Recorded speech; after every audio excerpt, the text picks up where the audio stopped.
Qué tema, ¿no? Hola, ¿cómo están? Espero que bien. Este es un tema pero que trae bastante, hasta ahora, discusión, debate, y que no se han zanjado bien a pesar de que existe un método científico, a pesar de que la ciencia ha avanzado de manera muy importante. Sin embargo, todavía nos ponemos en la encrucijada de saber el origen del hombre, ¿sí? Porque a pesar de las diversas teorías que se han dicho, que se han escrito, producto de investigaciones, sin embargo, hasta la fecha, quizás sean dos las que han, digamos, calado en la comunidad científica de manera más real, digamos, ¿no? Es que el origen del hombre demanda, pues, posiciones encontradas, ¿no? Porque demanda la respuesta, esa respuesta que hasta ahora no la tenemos con certeza, pero que esa respuesta depende de muchas variables, depende de cantidad de información y sobre todo de veracidad, ¿no? Es como que al ser humano eh, le gusta lo abstracto y rechaza lo concreto. Y a la comunidad científica se basa en lo concreto y rechaza lo abstracto. Esas son dos posiciones en verdad encontradas, ¿no? Tan encontradas que ambos han generado escuelas filosóficas muy distintas y que hace que la vida del ser humano se encuentre frente a una posición en la cual digas creo o no creo, ¿no? Por eso que hoy día vamos a tratar en filosofía el origen del hombre, desde el punto de vista filosófico. Hay dos corrientes que vamos a explicarlas el día de hoy y que tú también seguramente ya las conoces, pero vamos a desarrollar una remembranza para ver la situación en cuál está. Bien, en principio, tenemos al idealismo filosófico. Esta corriente es opuesta al materialismo, es decir, según el idealismo, lo espiritual, lo inmaterial posee carácter primario y lo material es después, por eso es carácter secundario. Para el idealismo filosófico, primero es la idea, primero es un tema de que no puede salir nada de la nada, sino que alguien o algo originó todo. Pero el idealismo filosófico tiene pues diversas vertientes, ¿no? Pero digamos, la que se ha enclaustrado más en la gente a lo largo de muchos siglos ha sido el tema de la tesis del creacionismo, incluso el creacionismo bíblico, sí, el creacionismo bíblico. En razón a este creacionismo bíblico, porque también los budistas, esta religión promovida por Buda, también tienen su tesis de cómo se originó todo, ¿no? Los, por ejemplo, de igual manera, ¿no? Los maometanos, la religión que funda Mahoma y que proclama a Alá como su Dios, de igual manera tienen su explicación del origen del ser humano. Pero es, digamos, el cristianismo bíblico, y más aún, ¿no? El Torá bíblico, es quien, digamos, se ha posicionado mejor en explicarnos desde el punto de vista idealista el origen del hombre. Y para ellos es por creación. O sea, el hombre es un ser creado. Y es por eso que desarrollan su tesis, ¿no? Dicen, la religión, ¿no?, sustenta que la naturaleza finita en el mundo, en el tiempo y en el espacio, es Dios. Y por lo tanto, Dios es el que genera todo. Claro.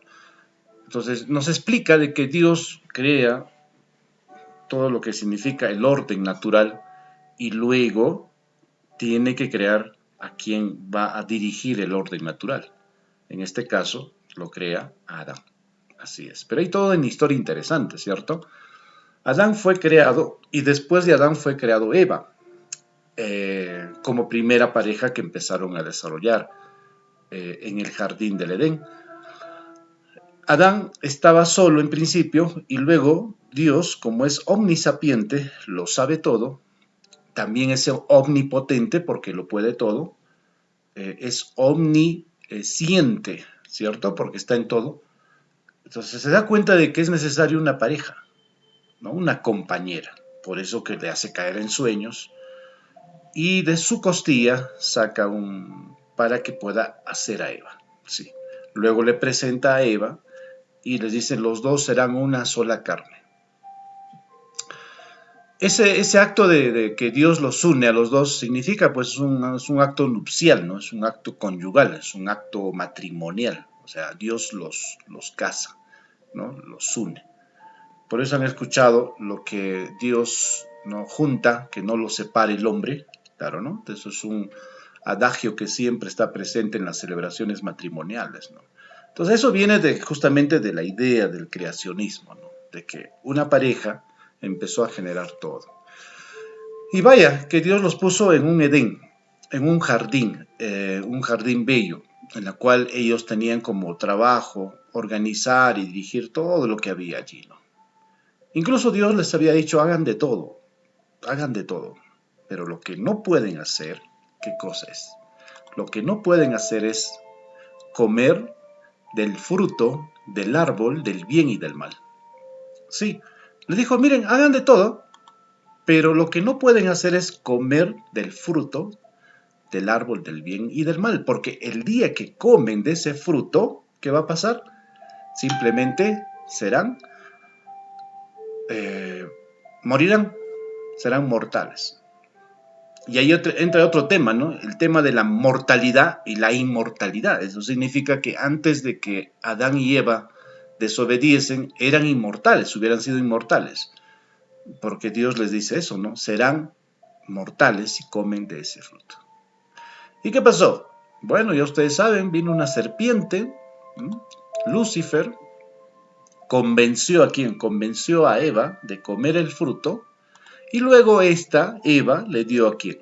A su esposo, a Adán. Adán comió también con ella. ¿Y qué pasó?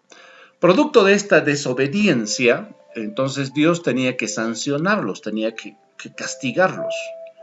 Claro, me imagino que hubo perdón, ¿no? Pero el castigo es castigo, pues la sanción es sanción. O sea, tú puedes pedir disculpas, perdón por algo que has cometido, pero eso no te restringe, no te aparta de la sanción, ¿no? Entonces, Dios los sancionó y les dijo, ahora van a criar con dolor, ahora vas a trabajar con el sudor de tu frente, ¿no? Adagios muy populares dentro de la tradición cristiana.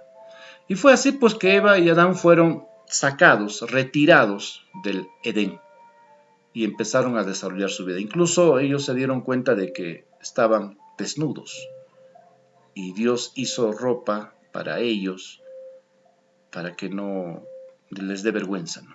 ¿Ven? Entonces, miren, creo que ya ustedes saben bastante de este tema porque les han enseñado desde la infancia, inicial, primaria y secundaria el asunto.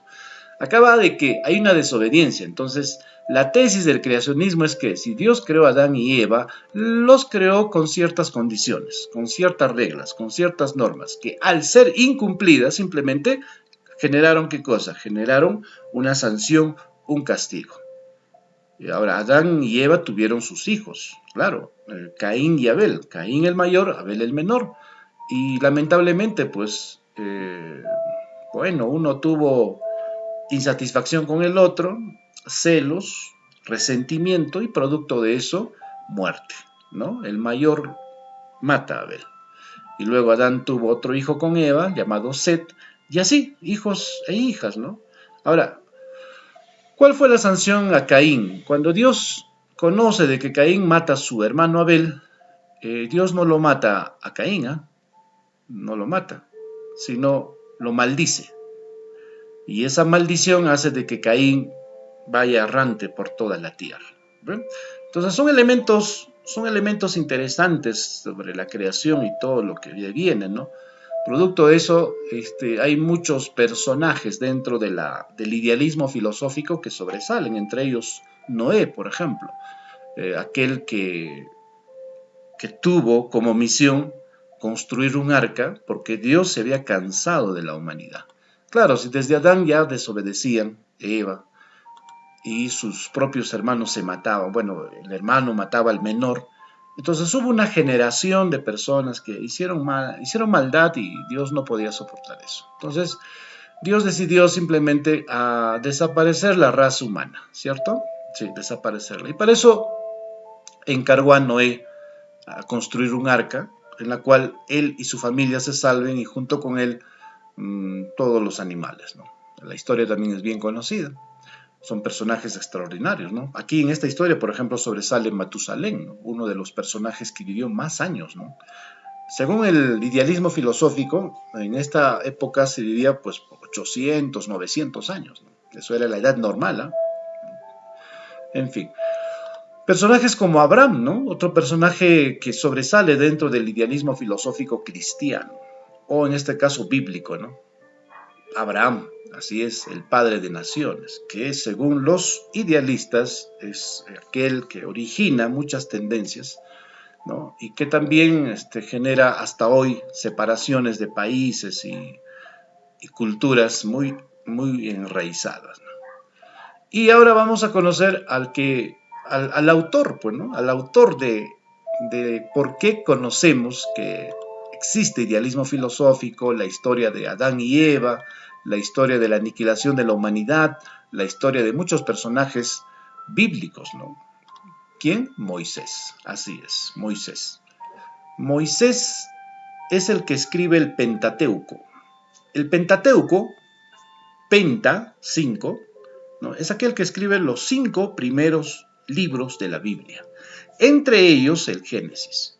¿Y dónde está explicado el idealismo filosófico bíblico? Justamente está explicado en el Génesis. En el Génesis nos explica Moisés sobre el origen del hombre desde el punto de vista idealista. Por eso que Moisés es clave. Él escribe los 5 libros de la Biblia, los 5 primeros libros. Y es por él, por Moisés, que conocemos que existe un Dios único, monoteísta, y que crea a Adán y Eva y genera todo lo que hasta ahora conocemos como historia bíblica, historia del idealismo. Claro. Ahora, ¿por qué ponemos, digamos, parte del idealismo filosófico a esta corriente bíblica? Porque es la que más se ha posesionado en todo el mundo. Claro, hay explicaciones místicas y religiosas de otras religiones. Sí, hay historias también, ¿no?, del origen del hombre desde el punto de vista de otras culturas, que no son materialistas, sino son idealistas, pero la que más se ha posicionado y la que más hoy en día conocemos es esta, pues, ¿no? Es esta es la que representa, es la bandera del idealismo filosófico a nivel mundial, al menos en la mayor parte de países, y que está considerado porque tiene algunos objetos de estudio que pueden desarrollar y hacerse, digamos, todavía creíbles. ¿Ven? Por eso. Ahora, este es el punto de vista del idealismo, ¿no? La creación. Ahora, ¿cómo es el otro punto de vista? Se llama el materialismo filosófico. Esta es una corriente opuesta al idealismo, ¿no? El materialismo como certidumbre espontánea de las personas que existen, dice de manera objetiva. Entonces, como bien saben, para el materialismo filosófico no hay creación, sino ¿qué cosa es? Todo es un producto de un largo y proceso evolutivo. Así es, el ser humano viene ¿de dónde? Del agua. Claro, del agua. Luego se hizo rastrero y después subió al árbol, bajó al árbol y empezó a intentar caminar, pero no podía. Y poco a poco, a lo largo de millones de años, logró caminar y convertirse en Homo sapiens. El proceso de evolución. El proceso de evolución del ser humano, entonces, justamente es eso, ¿no? No es, digamos, como el creacionismo, ¿no? Dios creó a Adán y Eva. No, acá salimos de un lento y largo proceso evolutivo de millones de años para poder llegar a ser, ¿qué? Un ser humano, un Homo sapiens. Ahora bien, hay vestigios encontrados en la cultura egipcia en la cual el materialismo ya, o sea, a la par que el idealismo se desarrollaba como cultura, como creencia, también en la doctrina materialista ya empezó a desarrollarse, principalmente en Egipto y Babilonia, que eran culturas que orientaban a que no había dioses, sino que todo era producto objetivo, producto real, ¿no? Y que no era posible la aceptación de los dioses. Dentro de eso, incluso, en las filosofías india y la China antigua sustentaban que la naturaleza era el ente que generaba todo y que éramos producto de la naturaleza. Por ejemplo, ya Seleucua, en el siglo II antes de nuestra era, formuló conjeturas, por ejemplo, sobre la estructura heliocéntrica del mundo, cuando el movimiento religioso imponía de que el Sol no era el centro, sino la Tierra. ¿Qué más?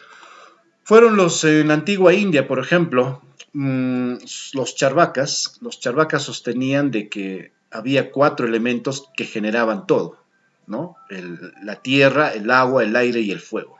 Estos 4 elementos generaban la vida. Entonces el materialismo sustenta eso, de que todo viene de un producto material y que era imposible que sea creado por dioses o por Dios, como lo sustenta el idealismo filosófico, ¿no? Entonces son dos corrientes muy encontradas. ¿Qué más nos dice el materialismo?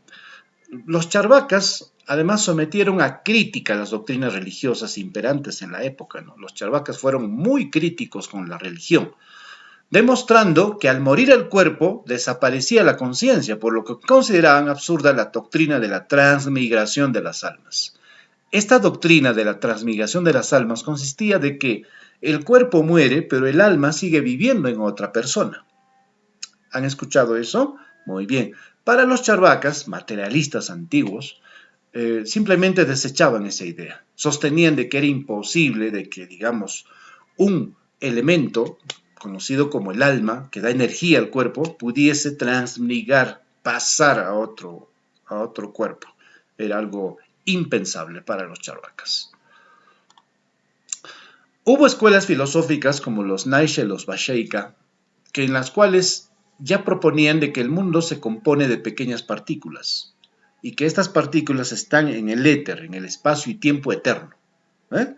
Entonces ya miraban hace muchísimos siglos atrás, milenios atrás, ya el ser humano pensaba en la idea de partículas. Hoy en día conocemos eso al átomo, que es en verdad que está conformado todo por átomos, ¿no? Pero hoy, pues, gracias a las ventajas de la ciencia moderna, pero en esos tiempos no tenían acceso a eso, pero ya tenían estas conjeturas e hipótesis. Ahora, había escuelas que combinaron el materialismo y el idealismo. O sea, reconocían que el mundo era realidad y que no hay ni un creador, ¿no? Y que hay partículas y que se rigen. Entre ellos hay un budismo, hay una escuela del budismo que acepta la posibilidad de un dualismo. ¿Qué es dual? O sea, aceptar dos corrientes en una. Claro, cosa que sostengamos de que ya pues no hay dioses, pero sí hay algo, una energía universal que mueve todo. Y que hay materia, sí hay materia, ¿no? Y somos producto de la materia, de la evolución de la materia. Y estas dos se combinan, se mezclan. Eso se llama dualismo. Entonces, muchas escuelas filosóficas aceptaron al dualismo como una opción. O sea, acepto algunas cosas del idealismo, sí, son posibles, pero también acepto asuntos del materialismo, las junto y ¿qué genero? Un dualismo. Claro, un dualismo, que también han existido y que hasta ahora se dan todavía como opciones válidas, ¿no? Ahora, Mossi, por ejemplo, en la filosofía, este filósofo Mossi hizo importantes aportes con este asunto de la generación de la escuela taoísta, fundador Lao Tse, ¿no? En la cual sostenía de que todo era polar, o sea, que todo era contrario, que había bien y que había mal. Por lo tanto, era una lucha de contrarios. Y esa lucha de contrarios hace que el materialismo sea permanente, sea eterno. Dice que el mundo se halla en movimiento perpetuo, en cambio continuo, movimiento, cambio, ¿no?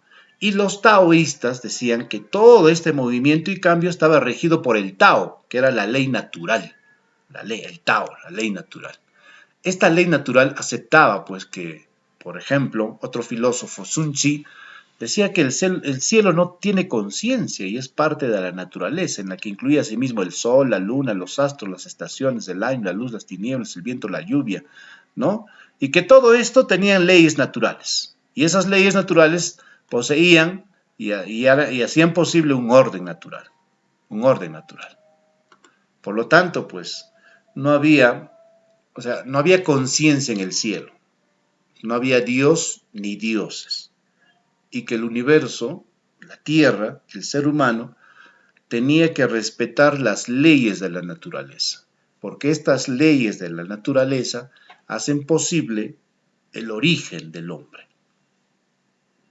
Es impresionante, ¿no? Es también muy frío, ¿no?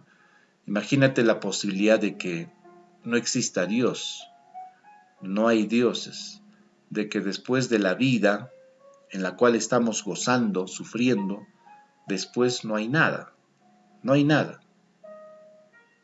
¿Te puedes imaginar eso? Porque el idealismo es lo contrario, ¿eh? El idealismo, ¿qué nos enseña? El idealismo nos dice de que después de esta vida hay una vida después de la muerte. Claro, el idealismo nos sustenta eso, ¿no?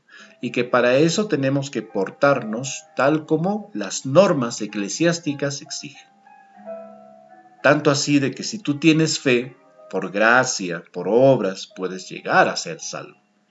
Y llegas a ser salvo y puedes tener la oportunidad de vivir en el cielo.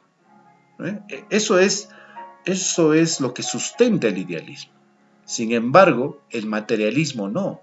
El materialismo sustenta de que esta vida del ser humano es esta y no hay más. Esta es la única oportunidad que tiene el ser humano de vivir, de existir. Y que no hay dioses, no hay Dios, no hay nada después de la muerte. Es la única que tenemos. Eso es, digamos, la gran confrontación que existe entre estas escuelas, ¿no? Estas escuelas. Sun Tzu afirmaba que el ser humano, contrariamente a los animales, sabe mancomunar sus esfuerzos y organizar su vida pública, que puede conocer el mundo circundante y aprovechar los conocimientos adquiridos en su bien. Para el idealismo filosófico, Dios le enseña a Adán y le muestra el camino, le orienta, le guía a Eva. Y no solamente a ellos, sino a lo largo de toda la existencia humana, guía a través de sus profetas, ¿no? A través de sus apóstoles, guía, digamos, a su pueblo.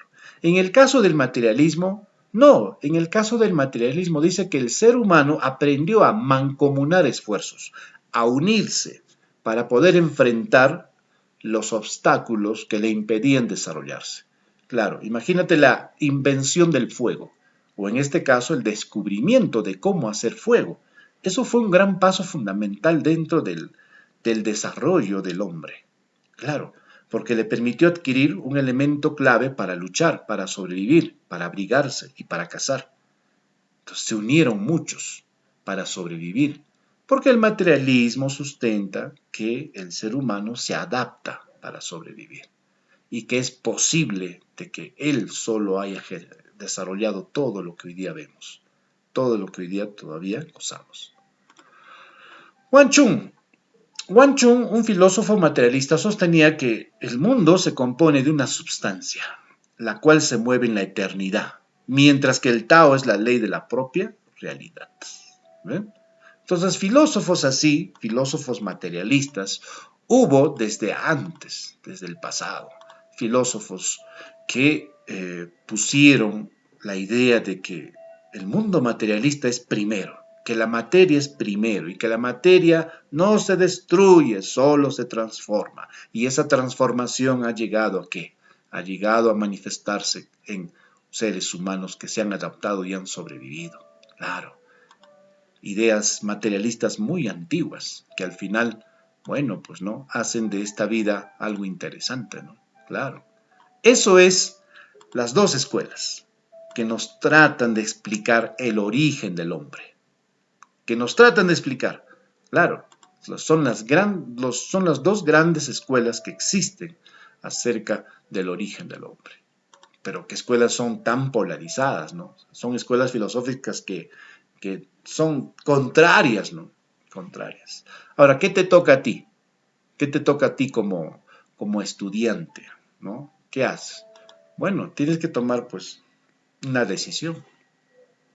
Sí, a esta edad ya tienes que tomar una decisión. Si creer en la creación o aceptar la evolución. Yo como maestro te expongo las dos, te he resumido las dos ideas, las dos tesis más fundamentales que explican el origen del hombre. Y no solamente el origen, sino su desenvolvimiento en la historia y su fin en la historia. Pero te toca a ti decidirlo.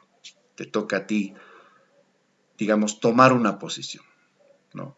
Si crees en el creacionismo filosófico o crees en el evolucionismo filosófico. Si eres un idealista o eres un materialista. Bueno, es tu decisión, ¿no? Es tu decisión. Y me imagino que esto te generará, digamos, inquietudes, dudas, y que tú puedes investigar más acerca de estos temas, porque ambos temas, si bien es cierto, te he tratado de resumir de manera muy práctica, pero en realidad, pues, tanto el creacionismo tiene otras escuelas dentro de allí mismo que explican diversos factores acerca de Dios, de otros dioses, en fin. Y la evolución también tiene sus escuelas, ¿no? Claro, porque cada una de ellas explica también su punto de vista sobre cómo se originó el ser humano, ¿eh? Al final, estamos en una encrucijada, se dice. Encrucijada. Bien, interesante el tema de hoy. Bueno, vamos al reto de la semana. ¿Qué vas a hacer? Bueno, vas a sustentar las preguntas del módulo, ¿ya? Las respuestas de las preguntas del módulo que ya lo tienes, ¿cierto? Muy bien, será hasta la próxima. Cuídate mucho.